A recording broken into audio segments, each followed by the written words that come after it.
Well, it's a cold morning here in Texas, and so I've got the hoodie on. And I've got some issues with the Suburban again, unfortunately. So, if you recall, I put that 4l80E in. In hindsight, maybe I should have just fixed my 4l60E because we've got transmission problems.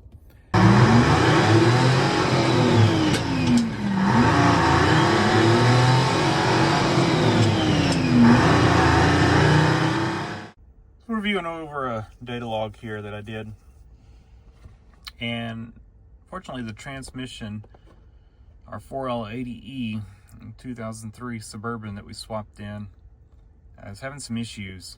And so as this is running, I'll talk you through the issues. Last week I was pulling trailer, 16-foot lowboy trailer, empty, about 3 hours, and about 2 hours in, the transmission got hot. So I shifted out of tow haul and I shifted into third. I was in overdrive. I've pulled that trailer millions of times in overdrive with the 4l60E, after I rebuilt it and beefed it up. It's not a heavy trailer. So there should be no issues pulling it in overdrive. Again, we've got a 4l80E here. And so after shifting into third, taking out of tow haul mode and slowing down, the trans temp came down, and we did find the whole rest of the way, loaded up, what we were going to get, and headed back. Did fine on the way back. Again, pulled in third. Shifting fine, no shifting issues. So, the only problem it had was it overheated that one time.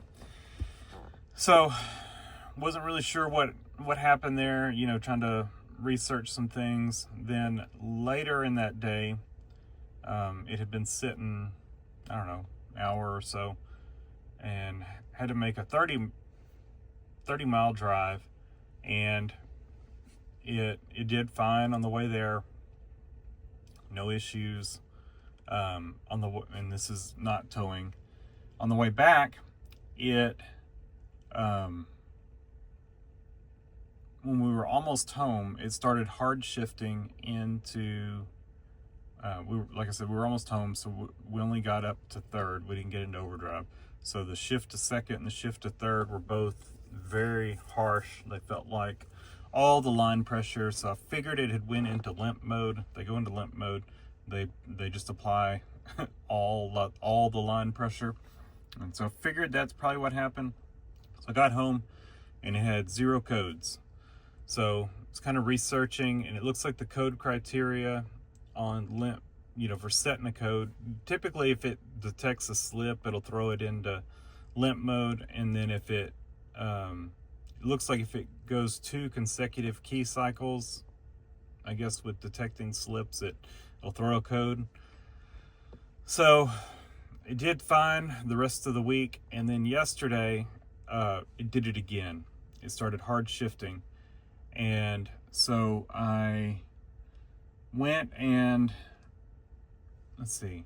I pulled over in a safe area, turned the key off, because what I was trying to do is make sure I could get 2 consecutive key cycles to get this thing to set a code. I wanted to see what code it was throwing, and also kind of wanted to see if just key cycling it would clear it and it would shift okay.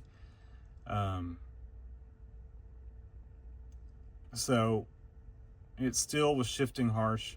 Got home and checked. It had a pending code for P0894, which is trans component slipping. Looking that up, it looks like typically the torque converter. And so cleared the code this morning, because it's not good for it to have full line pressure. And I took my son to school, but I left it in third because I figured, we were driving out there. It seemed to be okay. It liked third, I guess. That's less strain on the torque converter. So drove him to school with third, and then came home and grabbed my laptop and hooked up and data logged and went for a drive with it in overdrive. And that's what we're watching now. But I guess I probably should have run this at 2x speed or something, because we're not on the freeway yet, because we have not locked the torque converter. But while we're waiting on that, you know, we put this transmission in about I'm trying to think, about 90 days ago. It had a 30-day warranty, and it's been fine up until last week. So I think the seller was fine. You know, it's unfortunate, but I don't think, he tried to get one over on us or whatever, because we've traveled quite a bit. In fact, the day before I did the 3-hour towing, I did almost a 4-hour one-way trip 2 days before.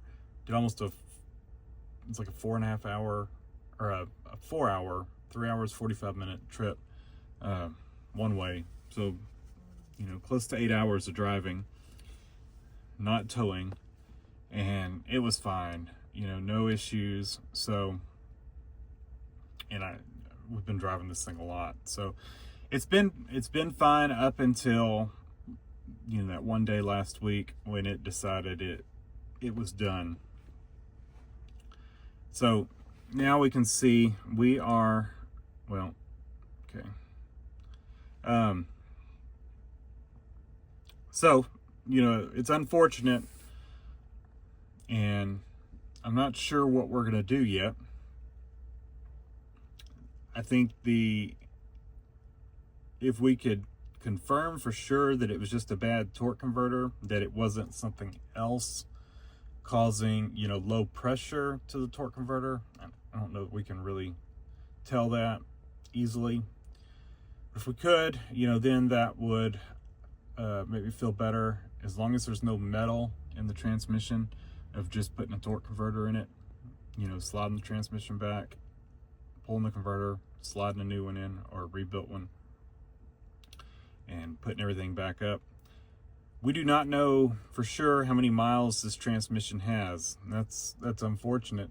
He told me 140,000, but I had no way to verify that. It could be 140,000, it could be 340,000. We just don't know.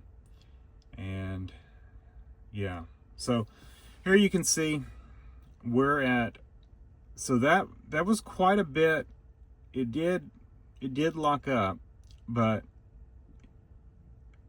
I need to see what the specs are on this, because this does not look that bad.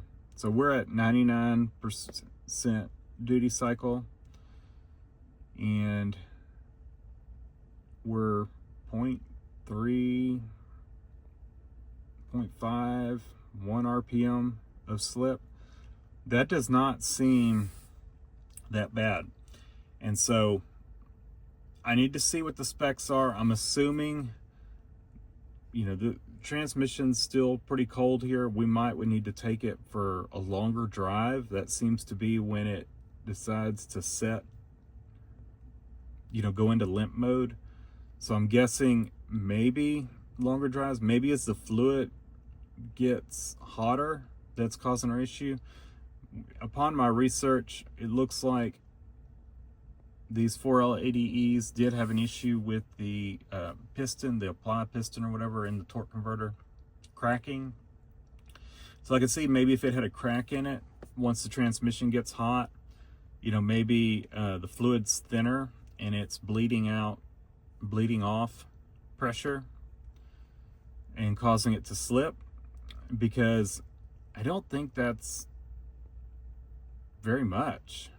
Like I said, I'll have to look and see what the specs are on setting that code on how much slip it's looking for, but I would have expected more than that. All right, so as you can see, it looks like it's about 10 RPM plus or minus slip. So we didn't see that. we would have to maybe take it for a longer drive and see if it does that, and I may do that. But it does look like that P0894 is torque converter slip specific. So I think we can assume that it is a torque converter slipping. What we might want to drive and data log and try to get it to do is to make sure it actually is locking the torque converter. You know, make sure that when it's commanding it to be locked, that it is locking it and that it's not, you know, a faulty TCC solenoid. I don't recall noticing it not locking. You know, you can feel when it locks. So I think I would notice that if it just was not locked at all. And it feels like it holds. So I don't think we're talking about a huge amount of slip, you know. But I'm guessing it's exceeding that 10 RPM limit. So we may or may not drive it more. It just depends on, I'm gonna try not to let it slip, because I just don't want to get it to the point. I do not think it is completely burn up the clutches in the torque converter yet. And I just don't want to get it to that point, because that's when you get metal. So I think I'm leaning towards pulling the pan, and as long as there's no metal in it, I think I would probably put a converter in it and a TCC solenoid. And the TCC solenoid I don't think is bad, but it would not hurt to replace it just out of precaution. And yeah. So I think I'm going to call around, try to find a converter, and then this weekend pull the pan and take a look at it. And I did find on Marketplace there is a transmission 4l80E at a salvage yard. They've got a picture of it. It's got a blue painted converter with the sticker on it, so I can tell it's a replacement converter. And when I zoomed in on the transmission, it's got a Sharpie on it with a local rebuilder where they marked it. And it's got a date on it, and the date is it's about 6 months ago, I think, if I recall correctly. It was either 2/5/25 or 2/9/25 or 5/9/25, something like that. It was this year. So it looks like it was pulled out of a salvage vehicle, but it was rebuilt by what appears to be a reputable local rebuilder. It looks like they have good reviews. I had never heard of them before seeing that, but I Googled them. Seems to be a reputable rebuilder. And so I would be tempted to do that. They've got that one for $800 with core exchange. And it's not being sold by that rebuilder. It's a salvage junkyard or whatever, salvage yard. So I'm tempted to do that. That's probably the route. If they have that exact transmission, the one that's been rebuilt this year, I would be tempted to buy it if we see clutch or metal in the trans. That would be my top pick, I think, of routes to go. But if they only have another salvage one, you know, that's still got a stock converter in it, then I don't think I'd feel comfortable slapping another one in without putting a replacement converter. And if I'm going to put a replacement converter in an unknown transmission, I would rather risk it in mine, knowing that mine seems to function completely fine other than this torque converter slipping. But if there's metal in mine, then that's the point where we say it needs a rebuild or we need to replace it with something else. Is kind of my thoughts. So let me know your thoughts. Leave them in a comment down below.